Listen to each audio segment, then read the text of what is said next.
బాలు మాటల్ని గౌరవించి రవి శృతిని పూర్తిగా దూరం పెట్టేస్తాడు. కనీసం ఫోన్ కూడా లిఫ్ట్ చేయడు. కానీ అది తన వల్ల కాదు.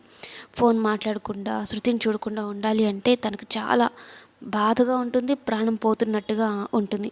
అయితే ఎందుకు ఫోన్ లిఫ్ట్ చేయడంలో నన్ను ఎందుకు అవాయిడ్ చేస్తున్నాడు అని శృతి మీనాకి కాల్ చేసి క్యాజువల్గా మాట్లాడి, మీరు చికెన్ బాగా చేస్తారండి అని చెప్తూ బాగా ఆకలేస్తుంది, రవికి ఫోన్ చేస్తే లిఫ్ట్ చేయడం లేదు, రెస్టారెంట్ నుంచి తెప్పించుకోవాలి అంటూ ఉంటే నేను తీసుకొస్తానన్నట్టు మీనా చెప్పి అందులో చికెనే చేస్తానని చెప్పడంతో ఇక రవిని వెంట పెట్టుకొని మీనా శృతి దగ్గరికి వెళ్తుంది భోజనం తీసుకొని.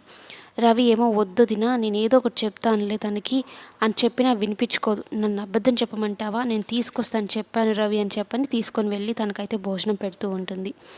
ఇక రవి తప్పించుకోలేడు. శృతి ఏమో ఈరోజు ఏదో ఒకటి తేల్చేద్దాము, నా అంతటి నేనే నోరు విప్పి సిగ్గు లేకుండా నేను ప్రేమిస్తున్నాను అని చెప్తే తను మాత్రం చెప్పడం లేదా అన్నట్టు అనుకుంటూ ఉంటుంది. మరొక ఆఫర్ వస్తుంది మీనాకి డబ్బింగ్ చెప్పాలి అని.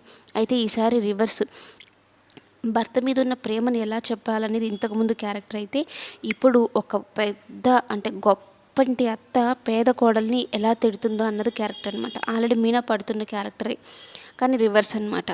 దాని గురించి డబ్బింగ్ చెప్తూ ఉంటుంది. ఇక రవిని ఒంటరిగా దొరుకుతాడు.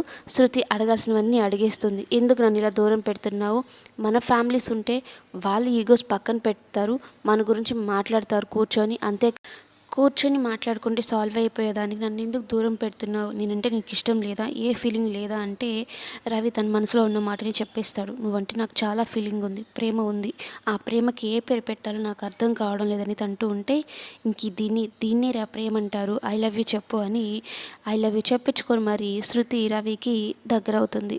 ఇక రవి ఏమో భయపడుతూ లోపల వదినుంది అంటే ఇప్పుడు నేను ప్రపంచం వచ్చి నన్ను ఎదిరించినా కూడా నేనైతే లెక్క చేయనంటూ శృతి గుండెల మీద